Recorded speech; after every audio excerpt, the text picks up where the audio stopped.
Welcome to the Leading at the Next Level podcast with Dove Development Consulting, the show built to provide ongoing support for your leadership journey.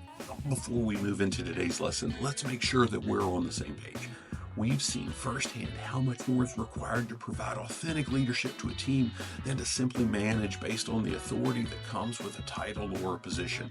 What we've learned through more than 50 combined years of leadership responsibility is that taking the extra steps to serve people and really earn influence will always produce results that barking orders just never will.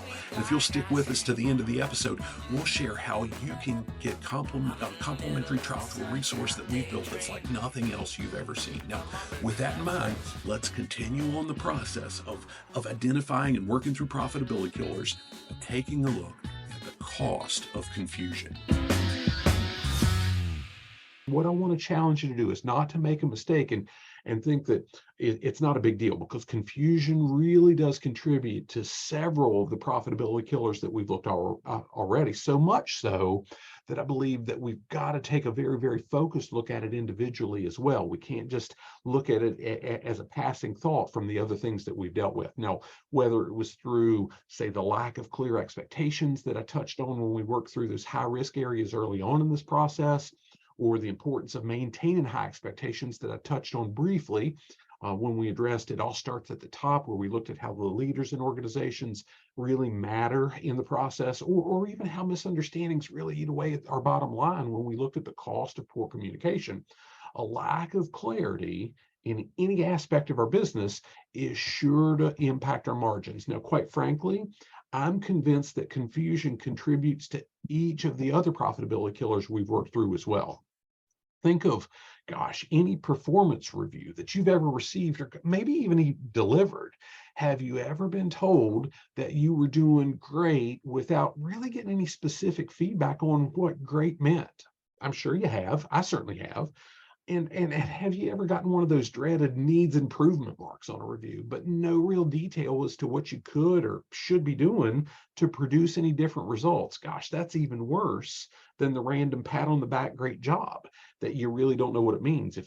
Now, put yourself in a scenario where you've been tasked with the painfully vague goal of improving your performance over the previous period. Now, I might be going out on a limb here, but I'm going to assume you're like me and you strive to do the best you possibly can every single day. I really can't imagine that you'd be investing this time with me, again, live, digital, however, if that's not truly the case.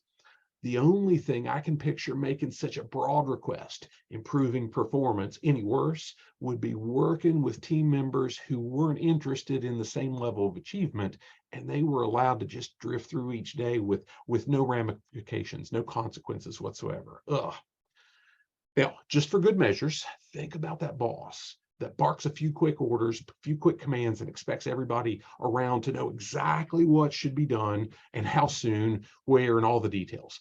How much time, effort, profitability is really wasted in trying to figure out what's expected of us in a situation like that. Now, in hopes of keeping you from slipping into a complete depression, I'm not going to ask you to consider how much each of those things impact our desire to stick with an organization and how hard they make it to attract great talent to our teams, or what happens when that desire to give it all we've got, when we deal with any of these things on a routine basis, what happens to it and how that drops, right?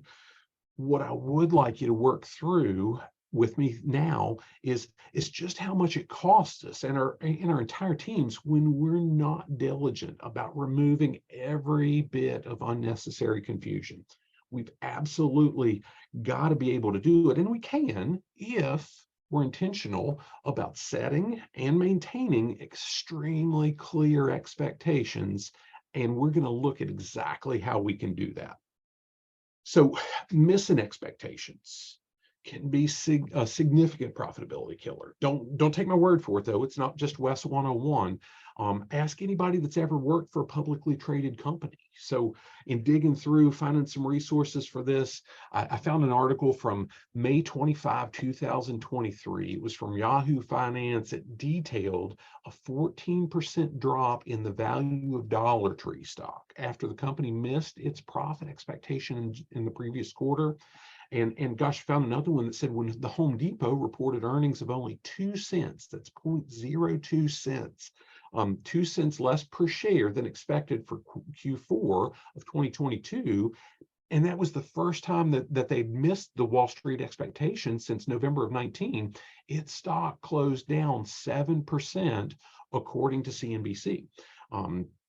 And I've got very clear personal memories, or you might even call them nightmares, from working in that world for close to 2 decades in that publicly traded company world. We were an aftermarket production facility that was did exhaust systems where I was at, but our company had ride control, so we were in automotive. And our sister companies, our sister facilities rather, they produced primarily and solely in some cases original equipment parts that went straight to, say, the Fords, the GMs, the Toyotas. You insert whatever auto manufacturer's name there.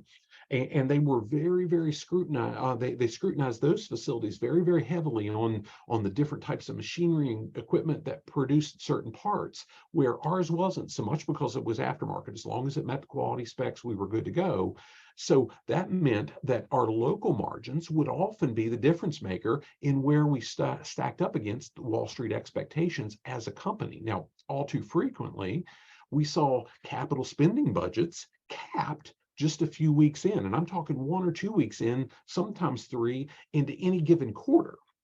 And we would nearly always brush it off as being the most important quarter in the history of the world. So we can't spend on this, we can't spend on that. Now, in case you missed my sarcasm, let me say it once more. It was the most important quarter in the history of the world. Now, that same message every quarter, year after year after year, in my case, close to 20, it fell right in line with the great Dash Parr. I'm not sure if you've ever seen the Incredibles movie, but he said, gosh, he told his mom, when everybody's special, no one is.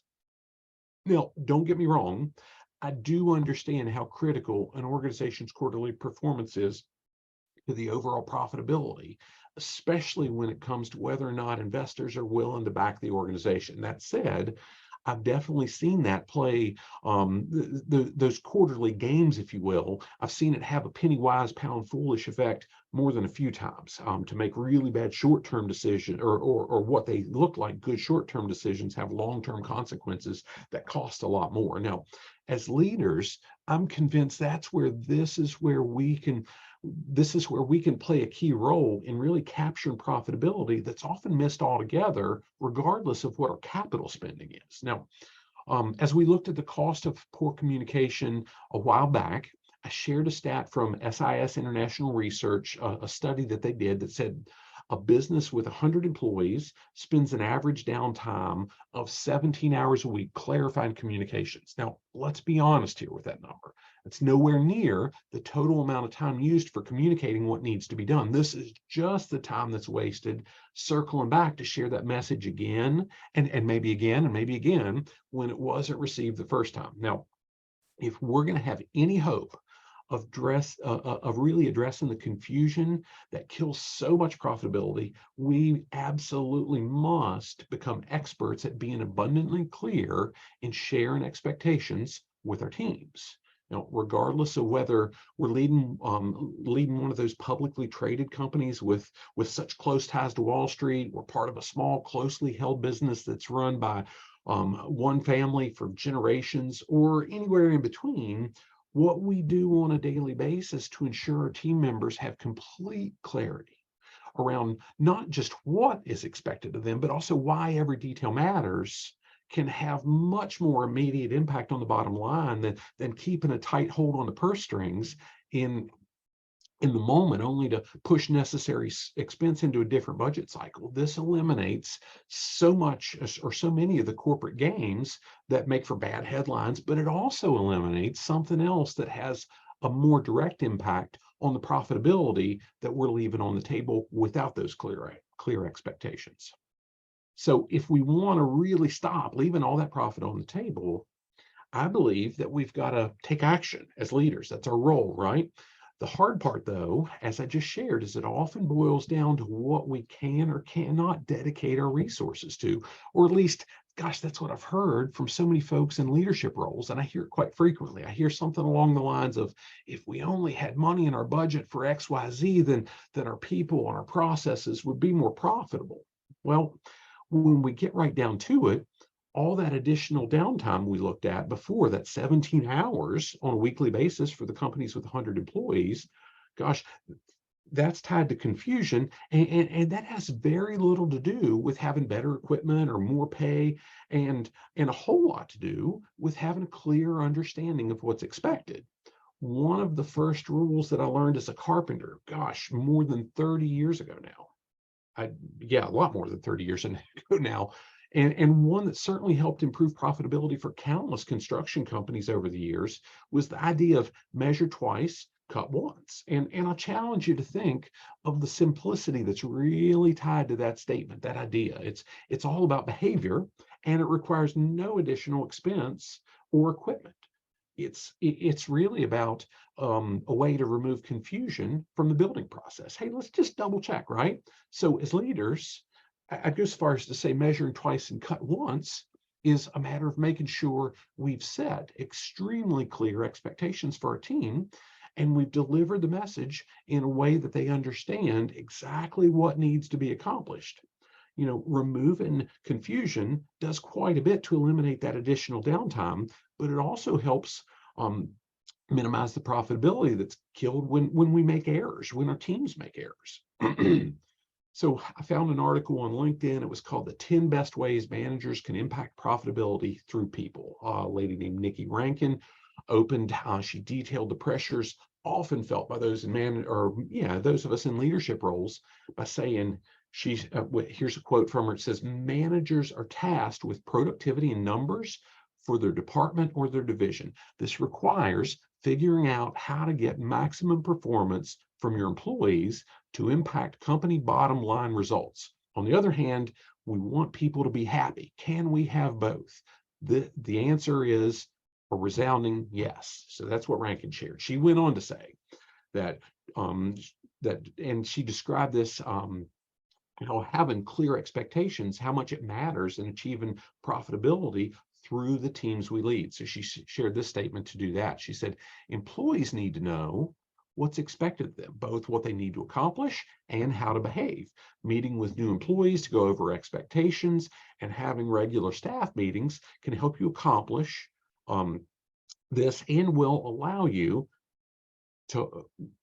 and the team to hold everyone accountable.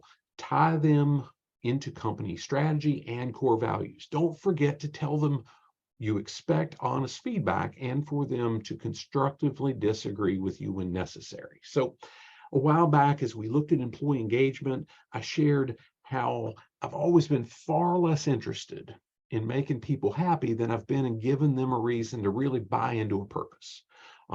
Since I've seen so many people use those ideas synonymously, I really have to fight the urge to go down that same rabbit trail again. So I'll just ask you to consider whether or not you've ever been actively engaged, or even happy for that matter, when you were given a vague task with almost no understanding of what you needed to accomplish. What you needed to do to accomplish it. I've never been engaged, and it certainly doesn't make me happy. So, and I'd go so far as to say, if you're anything like me, you not only weren't engaged or happy, you were probably getting pretty frustrated, right? And I'd also guess that your performance was far less productive and profitable than it would have been had you been provided with the necessary information to successfully complete that task that you were asked to do. Now, when we put our team members in a situation like that, the results we get are likely packed full of excuses for subpar performance. And in reality,